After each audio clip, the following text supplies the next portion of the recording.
Welcome to ILTV's Israel Daily. I'm Midar Gavelazi, and coming up in today's newscast. Israeli security forces continuing their manhunt for the East Jerusalem resident who shot and killed an 18-year-old border police officer. Prime Minister Yair Lapid condemns the Russian attacks on civilian targets in Ukraine in his first such statement as Prime Minister. And after years of negotiations, Israel and Lebanon are on the verge of signing an historic maritime border deal.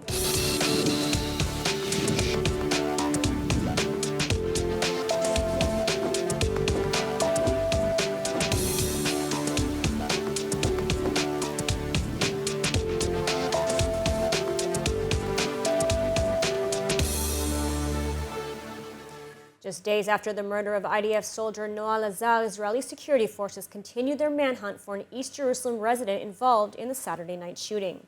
And today, another Israeli soldier was wounded in a terrorist shooting near the settlement of Shavei Shomron. ILTV's Kayla Eberlin has been following security developments.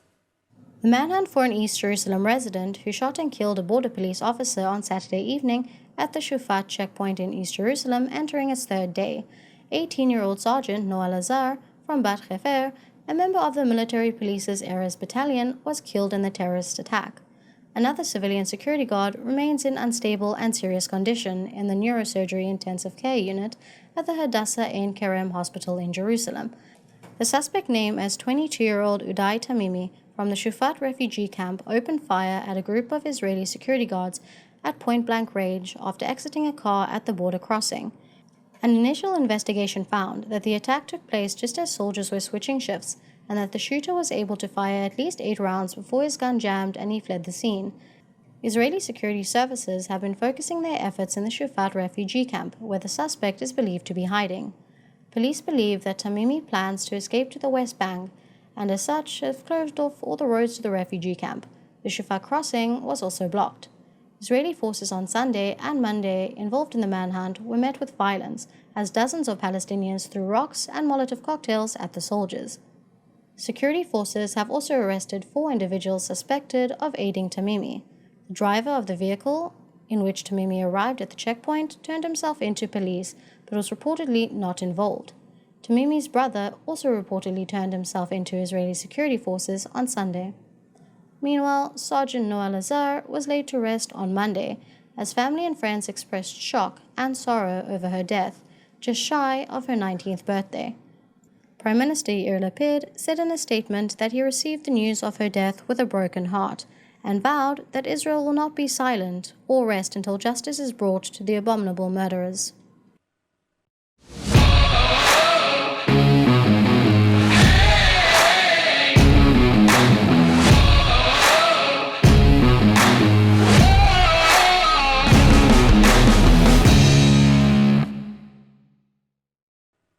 And in other news, Israel has now joined Western world leaders in condemning the recent Russian attack against civilian targets in Ukraine. The details in the following report. Prime Minister Yair Lapid condemned the Russian attack on civilian targets in Kiev in his first such statement against Moscow as Prime Minister. In a statement, Lapid said that he strongly condemns the Russian attacks on the civilian population in Kiev and other cities across Ukraine. He sent Israel's sincere condolences to the families of the victims and the Ukrainian people. Lapid's announcement comes as a departure from Israel's policy in the Ukraine-Russian war. Israel has tried to avoid aligning itself too closely with either side, as it is one of the few countries that maintains close ties with both Ukraine and Russia, which controls airspace over Syria and allows Israel to operate to target Iranian proxies. In response to the comments, the Russian embassy in Israel released a statement and said that unfortunately, Israel has chosen to remain silent during 8 years of continuous Ukrainian terrorist attacks, naming a number of attacks and as well as many other horrific and unpunished crimes by the Kiev regime. On Monday, Russia launched a massive missile strike against Kiev and other Ukrainian cities, killing civilians and knocking out power to major cities. Kiev's mayor said that Putin is conducting a war against civilians, but that his efforts are backfiring as it only serves to strengthen the resolve of the Ukrainian people. The war against civilians. Putin needs Ukraine without Ukrainians. And Putin attacked Kiev a couple of weeks ago, couple of months ago, and Kiev was target and still target of Russians. In televised remarks on Monday, Russian President Vladimir Putin said that Ukraine had carried out terrorist attacks against Russia and pledged to react forcefully if they continued. Оставлять без ответа преступления подобного рода уже просто невозможно. Сегодня утром по предложению Министерства обороны и по плану Генерального штаба России нанесен массированный удар высокоточным оружием большой дальности воздушного, морского и наземного базирования по объектам энергетики, военного управления и связи Украины. В случае продолжения попыток проведения на нашей территории терактов ответы со стороны России будут жесткими и по своим масштабам будут соответствовать уровню угроз, создаваемых Российской Федерацией. Ни у кого не должно быть никаких в этом сомнений. And joining us now with more on the recent Russian attacks on Ukraine and Israel's response is Commander in the Reserves, Dr. Eyal Pinko, a military strategist. Thank you for joining us. Thank you very much. So first of all, what can you tell us about Monday's attack on Ukrainian cities?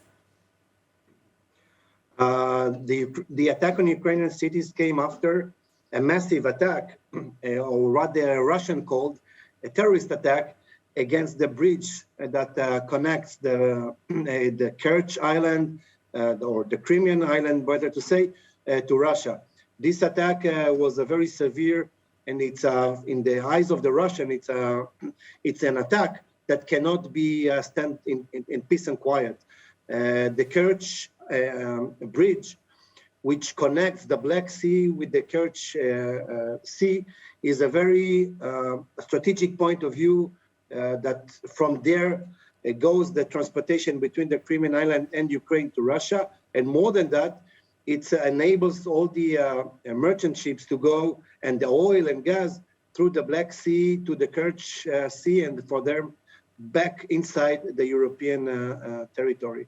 So after this attack, the Russian cannot stay in silent. They need to do something. They need to react against it, and attacking the Ukrainian cities is the outcome or the impact attack after attacking the Kerch bridge. Now, I want to talk a little bit more about Russia's attack in a minute, but now I want to take a look at Israel's statements against Russia. I mean, how badly has this damaged Israel-Russian relations? This is the second time that Prime Minister Lapid is speaking about or standing in favor of Ukraine. The last time was, Lapid was then minister in the Bennett's government. They didn't like it at all, the Russians. They were pretty much brutal, but, in a very delicate way, saying that don't forget the Palestinians, what we did in the Gaza Strip, etc., etc. So they only react against that in a very diplomatic, but a very diplomatic way, I will say. This time, this statement that Lapid is it's only temporary prime minister, even though he takes decisions as a constant prime minister. But this will affect significantly and much more significantly the Israeli-Russian relationships. I mean, is there a concern now that Russia will perhaps curtail Israel's operations in Syria against Iran, against Iranian proxies? Since the last time that Lapid said that Israel is in favor of the Ukrainian people, we saw that Russia did some actions that really, did the Israeli maneuvers by sea, by air in Syria and Lebanon.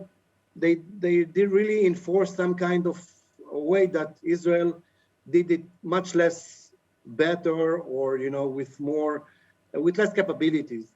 It for sure will stop the Israeli capabilities, or significantly stop the Israeli attacks, according to the open media in Syria, and the Israeli maneuvers via air or the maritime domain will be less better from now.